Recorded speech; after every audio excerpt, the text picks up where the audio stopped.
Naday ko dapit sa baybayon ron, nanguha day kog lukay, ug ako na siyang gilagilhian, kay para ako nang isugnod. Pagkahuman ni ana na kong lagilhi, ako na siyang putol-putulon, ug ako isulod sa sako. Nya na diha nagkatagay na siya dihang mga dahon sa lukay ug dahon sa talisay. Pero nagpatuloy lang gihapon ko og lagilhi, hantod na mahumana siya. Kay pagkahuman ni ana, ako naman sad na siyang limpyuhan diha adapita sa akong lagilhian diha sa may dagat, daplin. Nya na nagsige gihapon ko diha og lagilhi.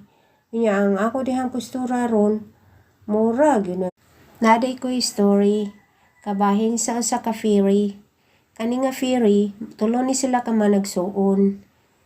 Naglupad ni sila ug ilang nakita ang usa ka falls didto sa bukid. Ug silang tulo nanugdon sila og nitugpa ug dito dapit sa may falls ug dito dapit sa may batuhan nga dako ug dito silang tulo. Unya nalipay sila nga nagtan-aw sa falls. Inya ilang gihukas ang ilang mga sinina nga may pako nga usa ka butterflies. Unya nanlukso sila sa tubig, silang tulo nangalipay sila ug nangaligo sila nga nagkinataw-anay. Unya wa sila nasayod nga may tawo nga nagtan-aw nila nga usa ka lalaki nga ambungan, pero nagtago kini sa dapit sa may bato nga dako. Pahilayo lang nila, wala may duol. Nagtan-aw nila nga nangaligo sila og nangalipay. Wa sila nasayod nga ang maong lalaki miduol og hinay-hinay og gikuha ang usa ka panapton nga sinina sa usa ka peri. Ang peri mao ang kinamanghuran ug iya kining gitaguan. Pagkahuman og kaligo sa maong peri kay hapon naman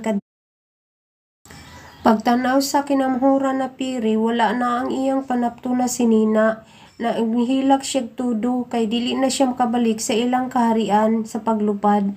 Unya gibilin lang siya sa iduhan niya ka isuon kay wala naman di man sila makadaog pagdala ni sa ilang kinamhuran nga igsuon nga ferry. Unya didto naghilak siya nga naginusara sa may bato ug miduol ang usa ka lalaki nga ambungan ug miingon, "Oh, babae nga nung naginusara magkadiha, pwede ka mo uban dito sa amoa, kay delikado ni ining lugara, kay daghang mga mananap, ug ang babae, miuban na lang sa maong lalaki, kay wala na mo si Jella in choice, ug didto, naiabot siya, ug ipailila siya siyang inahan, ug didto giasikaso siya